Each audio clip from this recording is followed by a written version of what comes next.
Okay, welcome to another episode of A2 Podcast. We have a very interesting guest this evening. Roblox is a global phenomenon with millions of daily players diving into a vast universe of interactive experiences. But beyond just playing, it has become a launchpad for game developers, giving them the tools to create and share their own worlds. At the forefront of this movement is an Irish developer, Dáire Bohan, founder of Bura Games. With hits like Wizard Simulator and Amity Fighters, his games have attracted hundreds of millions of visits. Today, Dáire joins us to talk about his journey, the rise of Irish game development, and what it takes to succeed in the world of Roblox. Welcome, Dáire. So, Dáire, tell us, how did you get on this journey? Well, first, I'd just like to thank you for inviting me down. It's already been a great experience, and I'm excited to chat about everything with you. It's my first time doing a podcast like this, so hopefully it all goes smoothly. But yeah, my game development journey started, I think, as it does for a lot of people, with playing games, right? I grew up in the generation of kids who had their Nintendo DS and their Wii, and ever since I've been very young, like I think I got my DS when I was 5, I've been obsessed with Mario and Zelda and these kind of things, and I really grew up on them, and it was something I really enjoyed. And luckily enough, both of my parents studied computer science, so there's a bit of kind of programming going on in the family. And so when I was 8 years old, my dad sat me down and taught me how to program on something called Scratch. It's like a very entry-level games programming platform designed for kids by MIT. Yeah, it's really brilliant, and I just started working away on that, making some simple games. Like, obviously I was very young, it was nothing that would blow you away, but I really enjoyed it. Like, I've always really enjoyed solving problems, and I loved gaming, so it kind of went together very nicely. Yeah, and I moved on to Roblox then when I was like 12, and I suppose, got started with their tools, and the rest is history. Right. Okay. So, at 12 years of age, you start developing for this specific platform. But you've been doing some sort of program development at some stage. Yeah. Before that, from what age did you? I was 8 when I 8 when you first started. Yeah. Okay, it's very young, and you've developed that kind of skill. And what do you think you brought to this kind of game development? At the age of 12, that you could, is it keeping that kind of childlike mind at the age of 12, bringing that children's experience into gaming that helped you kind of bring something new to the platform? Yeah, I mean, I think that growing up and having those experiences really helped me look at it kind of in an interesting way. If you look at the people who are succeeding on Roblox today, and really the people who are starting these new indie games companies, it's all people who generally have had similar experiences to me. Growing up playing games, it's a real part of who they are, and being passionate about creating games. And obviously, like, it wasn't like I was, shipping titles to millions of people when I was 12. Like, the games were totally awful. But I really enjoyed it. I spent years kind of honing my craft, and then eventually, like, stuff started to get a bit of traction. I never anticipated this being my career. Like, what I always say is my first ever dream job was to be Superman, and then after I gave up on that, it was to be a games developer. But I never thought it would really happen. And so I'm incredibly lucky to be where I am today and able to work in an industry that I love so much and contribute. Like, there's no feeling like watching people enjoy something that you've created. But yeah, to get back to your question, I think that what I bring is just sort of a different perspective on developing the games. I think I have quite a unique kind of approach to making the games, where I focus on the core mechanics, and I focus on kind of making them fun first. A lot of developers will start with engagement tactics and things, especially nowadays as it's become a lot more professional. But I think, growing up and playing all those games, like, I always have these ideas for something that doesn't exist, an experience that doesn't exist in the world, and I want to be able to bring that experience to people. And that is always the seed, and then that grows out. And obviously, analytics and engagement has to come into it at some point if you're trying to run a company. But I think that was what gave me my start anyway on those first few games. And tell us about the evolution of that from your first game to your latest hit, as it were. What has that been like? I could talk about that all day. Well, so I first started off obviously on Scratch and starting on Roblox, and I was just really cobbling things together. Mostly I was reusing stuff that other people had made, gluing them together, and just showing them off. Like I'd be showing my friends, playing by myself. My mum had this brilliant regime called screen time to control how much I was playing video games, because obviously a lot of kids not maybe have a great ability to self-regulate, and there was this loophole where if I spent time programming, it only cost me, it was like 50% off. It cost me half. So if I had 1 hour of screen time per day, if I was programming, I would get 2 hours. And so I spent all my time programming because it meant I got to spend more time on my computer. Anyway, so I was building these games, really enjoying it. And really, I was just building for me and for my friends. As I said, this was never some master plan to become a games developer. And sort of without realizing it, I was honing my craft. And then when I was, I think, 15, just coming up to my junior cert, I was working on this game called Runner's Path, which was a remake of another game called Mirror's Edge, which is available like on Steam and on PlayStation, Xbox and stuff. And that game didn't have multiplayer. So I was like, look, I'm going to fix this. I'm going to remake the whole game, and then I'm going to make it multiplayer so I can play it with my friends. And that is a game that kind of just got a bit of traction out of nowhere, really. And I remember the first time seeing someone else playing my game, I jumped in with them. I saw one player online, and I hopped in and I saw this person. I started chatting to them. I felt like I was showing them around my, it's like you have a project, a science project or something. I was like explaining everything. I was like, here's how to play. I hope you're having a good time. And, the second person joined, the next day, and I did that again. And eventually it started being 5 people, 10 people, 20 people. And I couldn't, unfortunately, show them all around individually anymore. And that experience of watching that grow, and it eventually grew up to 800 concurrent users, which blew my mind, as I was thinking that's more, people than go to my school, and they're all right now playing my game. And that experience really, it's a really unique experience, and it really made me feel like this was something that was actually achievable, and that I'd actually be able to build a game that people would actually enjoy, like not just me and my friends. And then I started taking it more seriously. So I teamed up with another guy in France, and we worked online together, remade that whole game, and that one then grew up to 3,500 users at peak, and still actually gets players to this day.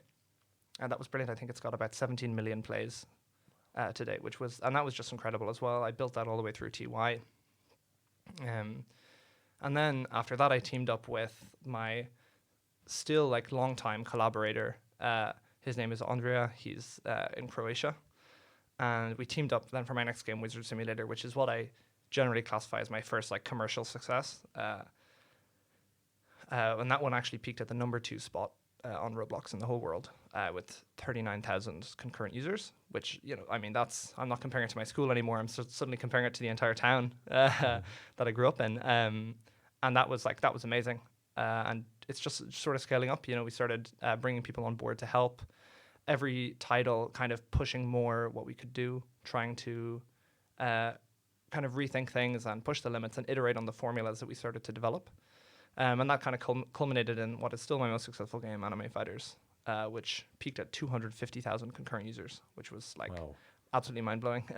Mind-blowing. Yeah. That's 250,000 concurrent player. What does that mean? That means at the same time, there were 250,000 people sitting at their computers, laptops, iPads, Xboxes, playing my game at once, not in a day, at the exact same time. Wow. And how many visits did it? That game's got 1.2 billion visits. 1.2 billion? Yeah.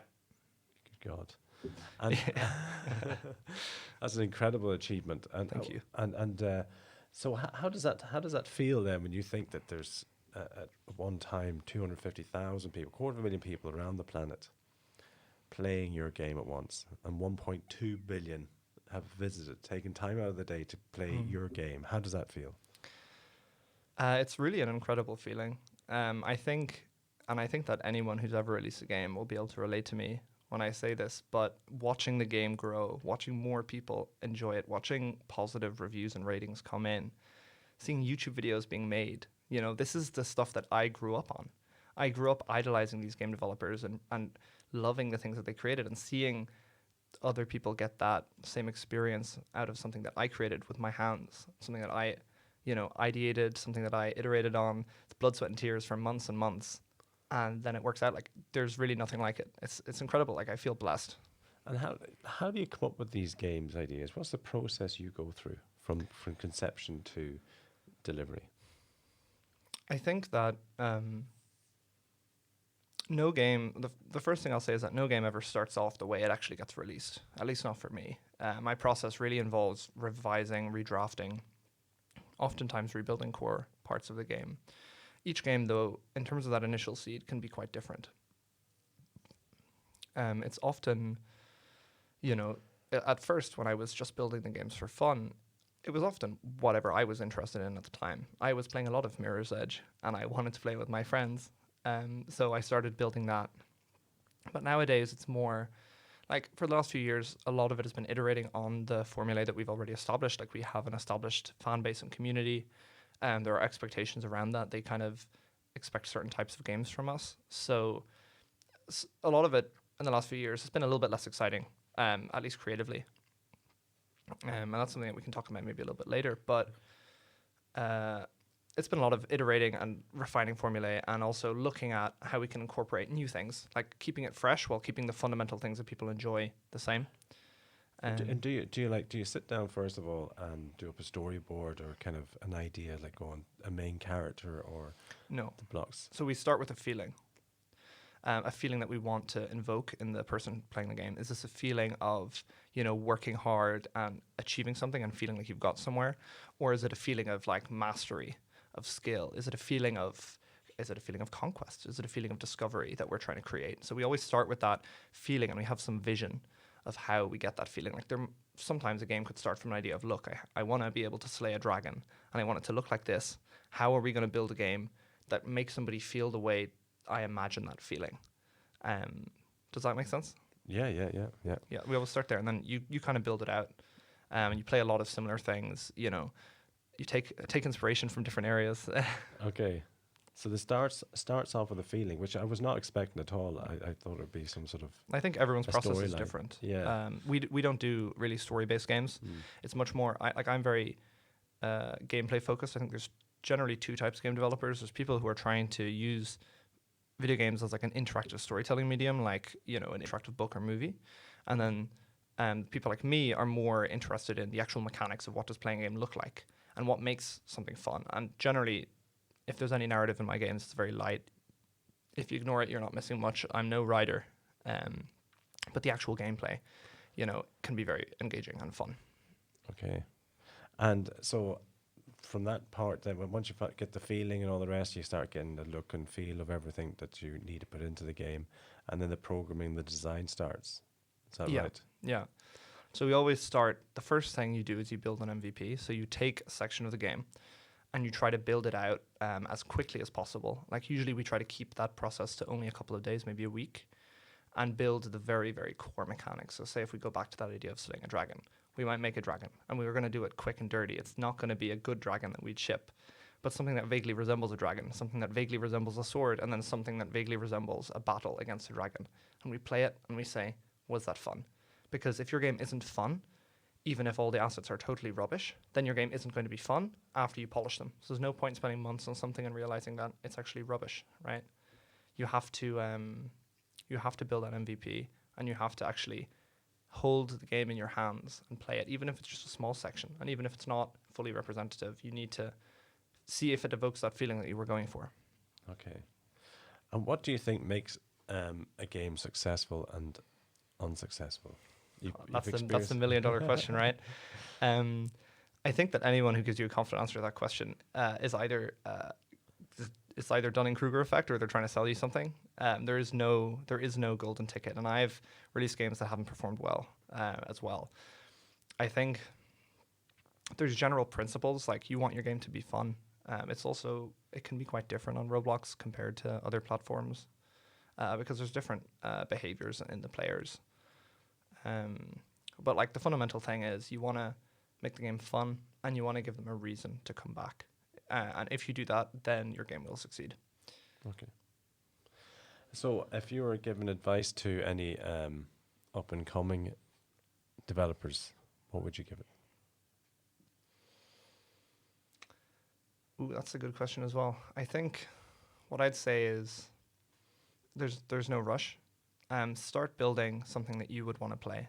Build something that you think that you and your friends would have fun playing. Build it and play it with your friends and have fun playing that game. And if you do that and you do a good job, I guarantee you that there are people out there who are like you and like your friends and will also want to play that game. Okay, so do a smaller kind of group test with your friends, build it from there. Well, yeah, just don't like. I think a lot of people see the huge industry. Gaming, I think, is it's bigger than movies and music combined, right? And film, like it's the biggest entertainment medium by miles.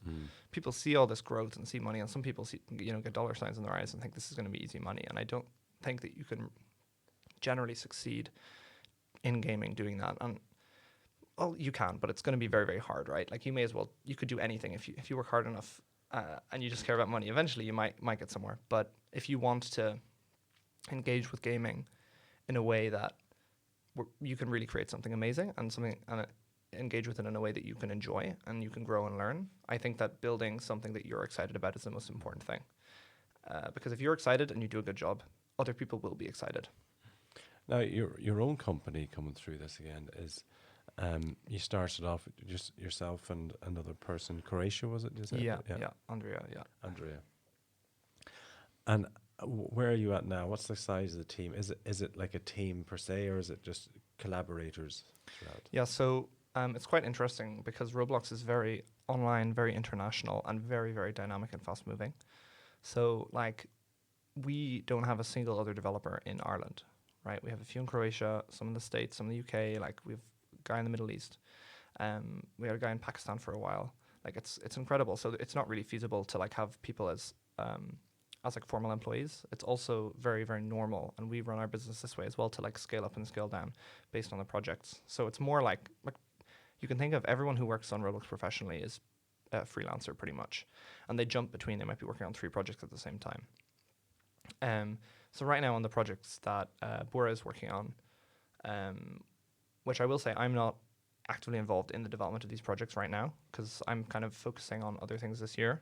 But I think we have about 6 people working full time, and then we have people who are coming in on a part time or on a kind of per asset freelance basis. I usually say it's sort of like 10 full time equivalents. Okay, so it's always, and they're based all around the world. All around the world, yeah. Yeah, and is that easy to work on different time zones and?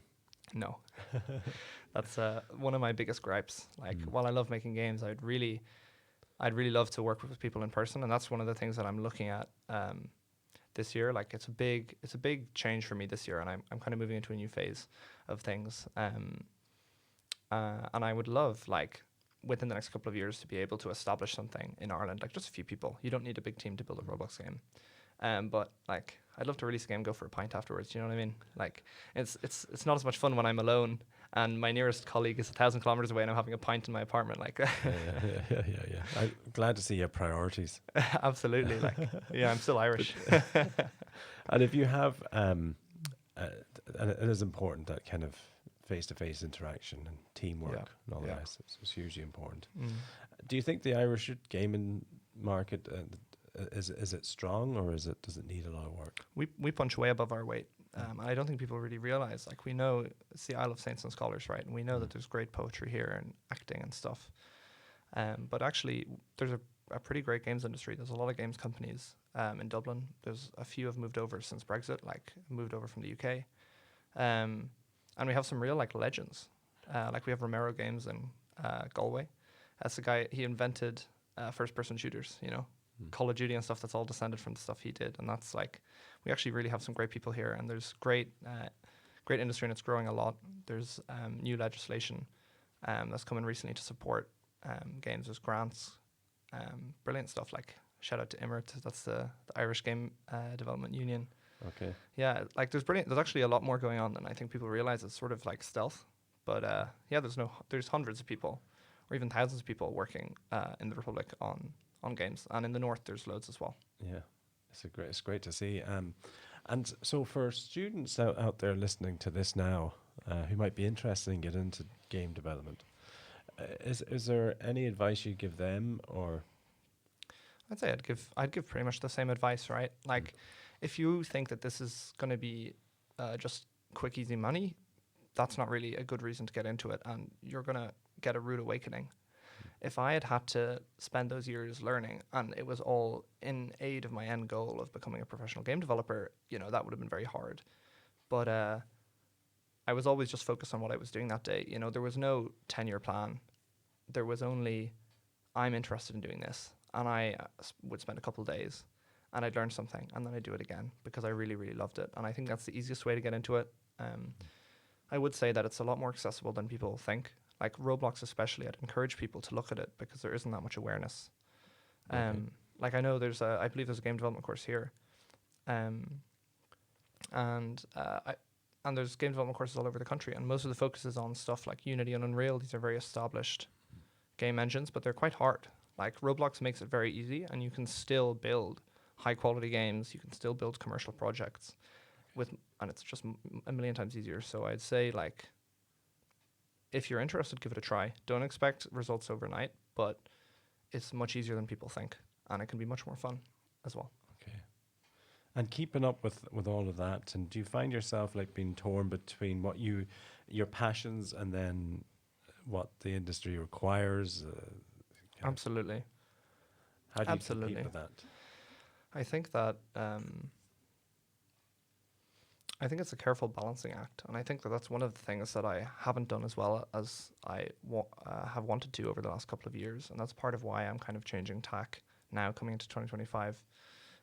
Is that I have started moving in that direction. I know what works. Like at this point, I know Roblox like the back of my hand. I know my niche like the back of my hand, and I can build successful games quite consistently. And there's always this force that's pulling me towards that. I have to be successful, right?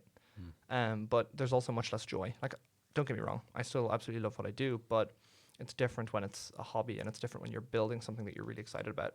I haven't ripped off any Steam games in ages. And that's one of the things that I'm trying to do this year is give myself more room. It feels like I've been like just rushing towards the next game release, the next update. Like I've always had this stuff looming over me, and it was a lot to juggle. Like I'm just graduated college as well, so it was a lot to juggle. And now I'm really enjoying lifting my head up and just looking around and seeing what's the scene like. Like, is there stuff going on outside of Roblox? And also giving myself time to create games that aren't commercially driven. And it's brilliant. And I've been building a few small little demos, and hopefully I'll be able to actually release some of them for free soon. But just playing with different things and like getting back to my roots, making stuff that excites me, and not allowing myself think about the commercial aspect. Yeah, which is difficult because once you start going down that route, it's very difficult to come back. Absolutely, and especially once you have people who are dependent on you. And I'm lucky that my colleague is able to. He's managing the development of those games now, so we still have our whole team working away. So I'm very lucky to be able to kind of step back and take that look, and look for other opportunities as well. And what do you think the next big thing in gaming will be? And will AI play a huge part in that?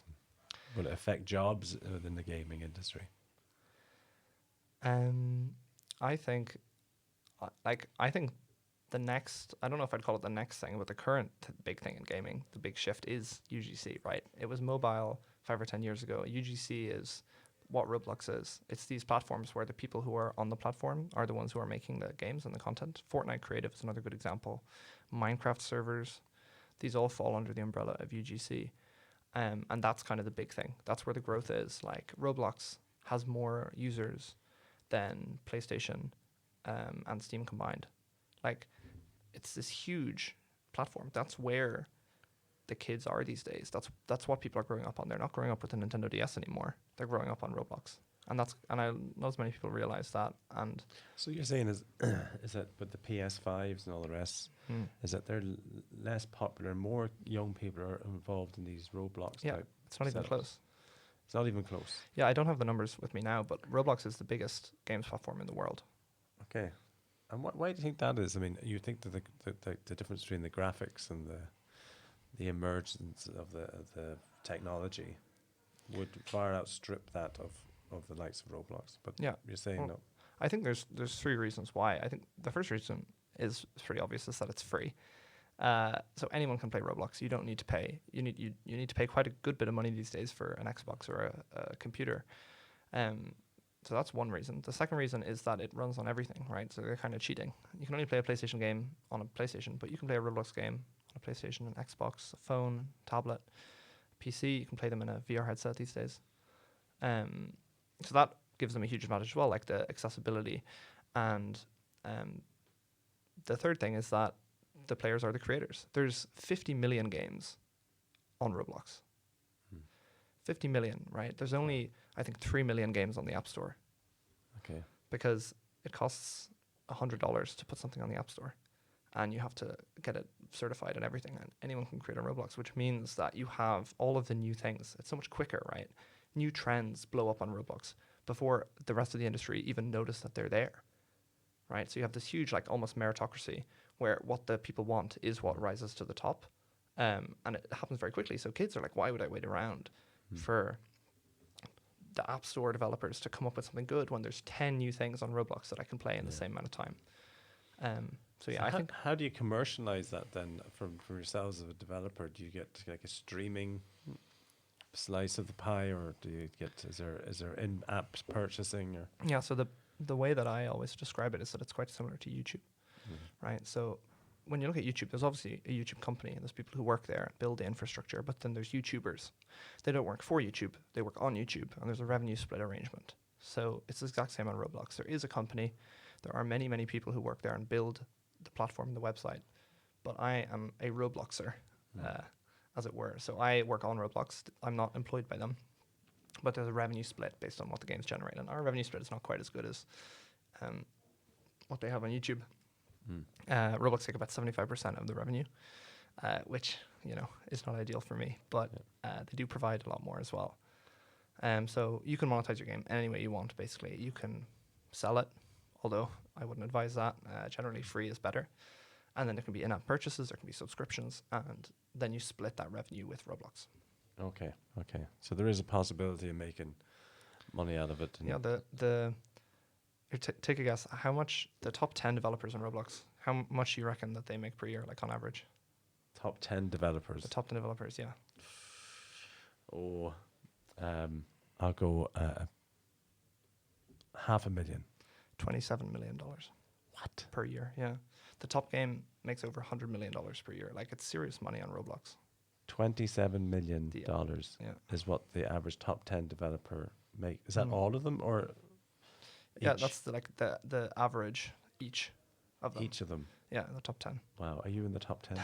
I wish. I wish. I was a long time ago, but it wasn't the same money back then. You need to get back up there. Yeah, no, but it's an incredible opportunity. And it's really, like, quite accessible. There's lots of people that I know who started on Roblox, you know, years after me, who have, like, long since surpassed where I am. Like, it's incredible. With a small team and with a good idea, you can, you know, you can build a really amazing game. You can build an amazing company, and you can, like, there can be serious upside there as well, in terms of finances, and that, you know, can just allow you to make even more great stuff, which is, I think, the goal for most of the developers on the platform. Like, we're all very passionate. Yeah. And you need that passion in order to keep this going, because absolutely, it's very intense. Like, there's an expectation. As I said, everything moves faster on Roblox, right? Yeah. There's an expectation generally for, like, weekly content updates, which is absolutely insane. Like, a traditional game would do one maybe every few months. So you're like, wake up Monday morning, you have to plan it. What are we doing this week? Okay, Tuesday, Wednesday, build it. Thursday, Friday, test it. Saturday, ship it. Sunday, fix the bugs, you know, and then Monday you do it again. And that can cause a huge amount of burnout. So it's hard to balance as well. Like, that's one of the things that I'm enjoying being able to step back from as well. It can be very, very intense doing that. It's hard to take time off. Yeah. So you're taking some time off now. You're stepping back a bit. What are your plans now for the future? Well, my focus this year, as I said, is sort of on looking around and just seeing what's out there. I'm focused on three things, which is, like, I'm focused on sharing. So I'm doing a bit of consultancy, helping people with their Roblox strategy. And I'm also able to, you know, do things like this. This is brilliant. I really enjoy kind of raising awareness and telling people my story, and hopefully making people realize that this, if it's something they're interested in, is something that they can pursue as well.